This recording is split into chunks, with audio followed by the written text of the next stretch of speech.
नमस्कार दोस्तों, मेरा नाम डॉक्टर अंकित गोयल है।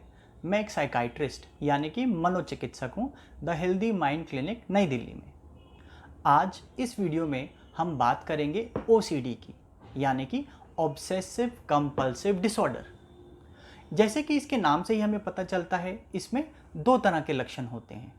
पहला लक्षण है ऑब्सेशन।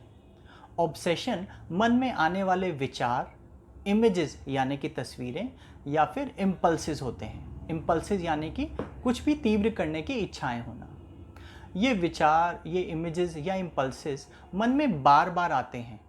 मरीज को पता होता है ये उसके खुद के विचार या इमेजेस या इम्पल्सेस हैं, पर उसे साथ ही साथ ये चीज़ें सेंसलेस यानी कि फिजूल की लगती हैं, जिसे वो सोचना नहीं चाहता।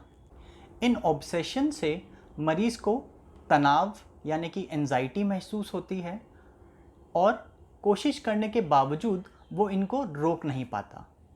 इसे हम कहते हैं ऑब्सेशन। कई सारी तरह की ऑब्सेशंस हो सकते हैं। इनमें से सबसे ज़्यादा कॉमन या सबसे ज़्यादा पाए जाने वाला ऑब्सेशन है ऑब्सेशन ऑफ कंटैमिनेशन। इसमें मन में विचार आता है कि मेरे हाथ, मेरा शरीर या आसपास की चीज़ों में गंदगी है। यह विचार मरीज़ को पता है कि मेरे अपना विचार है, और ये भी पता चलता है कि ये विचार फिजूल का यानी कि बेकार का विचार है, क्योंकि मेरा हाथ, मेरा शरीर या आसपास की चीज़ें तो साफ़ हैं। पर मरीज़ इस विचार को रोक नहीं पाता और तनाव महसूस करता है। कई बार मरीज़ को ये विचार घंटों घंटों तक मन में रहता है, जिसकी वजह से वो अपनी नॉर्मल रूटीन एक्टिविटीज़ को करने में भी परेशानी महसूस करते हैं।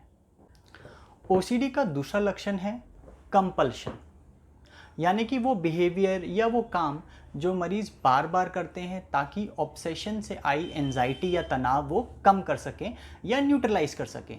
पर इस कंपल्शन से भी वो एंजाइटी वो कम करने में सफल नहीं हो पाते। जैसा हमने बात की थी ऑब्सेशन ऑफ कंटैमिनेशन की, जिसमें मरीज़ को ये बार बार ख्याल आता है कि मेरे हाथ या आसपास की चीज़ें साफ़ नहीं हैं। तो ये ख्याल इतने बार बार आता है कि अब मरीज़ उन चीज़ों को या अपने हाथों को अब साफ़ करने लगते हैं, जिसे हम कहते हैं कंपल्शन ऑफ वॉशिंग।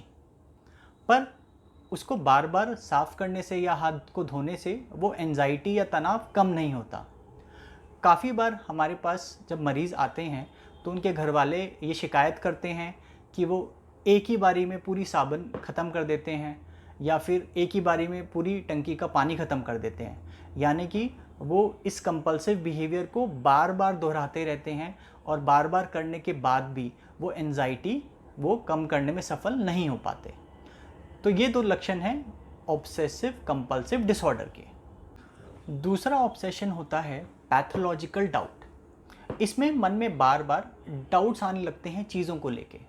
जैसे कि अगर मरीज़ कमरे से बाहर गया है तो मन में डाउट्स आने लगेंगी कि मैंने लाइट्स स्विच ऑफ करी है या नहीं, या फिर दरवाजे को लॉक किया है या नहीं। ये विचार बार बार आने लगते हैं, और ये मरीज़ को लगता है कि ये फिजूल के विचार हैं, क्योंकि उसे याद रहता है कि उसने लाइट्स को स्विच ऑफ किया है या दरवाजे को लॉक किया है।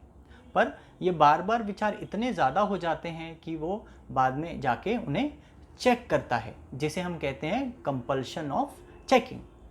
पर एक बार या दो बारी चेक करने से भी वो संतुष्टि नहीं हो पाती।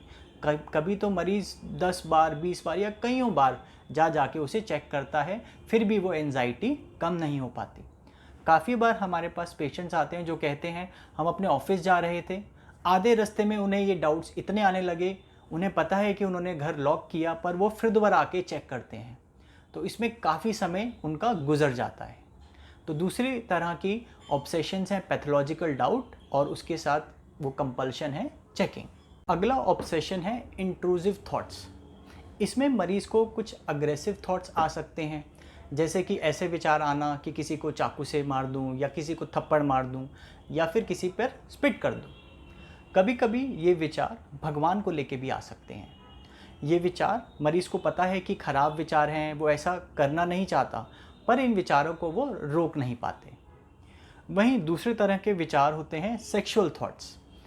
इसमें मरीज़ को विचार आते हैं किसी पुरुष को या किसी महिला को गलत तरीके से छू लेने के विचार, या फिर कुछ गलत हरकत करने के विचार।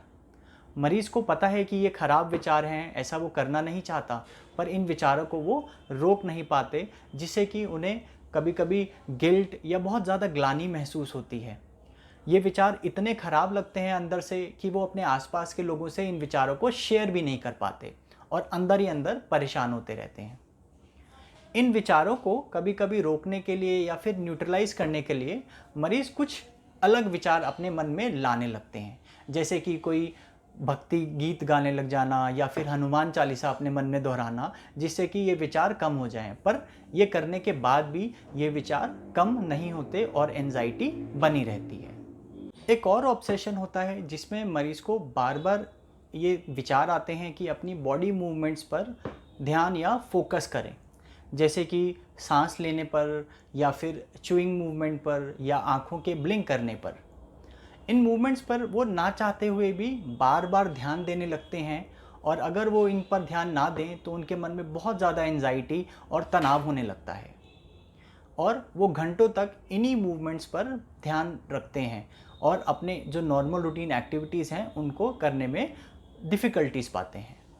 तो दोस्तों, ये थे OCD के कुछ प्रमुख लक्षण। ये बीमारी बच्चों से लेके बुज़ुर्गों तक में मिल सकती है, क्योंकि इस बीमारी में मरीज़ को ये विचार अपने खुद के लगते हैं, तो काफ़ी बार वो समझ नहीं पाते कि ये बीमारी है या उनके नॉर्मल विचार हैं। और काफ़ी बार हमें देखा है कि बहुत समय गुजर जाने के बाद वो ट्रीटमेंट के लिए किसी डॉक्टर या साइकाइट्रिस्ट के पास जाते हैं। यह ज़रूरी है कि हम इस बीमारी के लक्षणों को समझें और OCD के मरीज़ों की मदद करें, ना कि उनका मजाक उड़ाएं या फिर उनको गलत चीज़ें कहें। तो दोस्तों, अगर आपको हमारा ये वीडियो पसंद आया है तो इस वीडियो को लाइक कीजिए और हमारा चैनल सब्सक्राइब करिए, ताकि हम फ्यूचर में और इस तरह की वीडियोज़ आपके लिए लेके आएँ। धन्यवाद।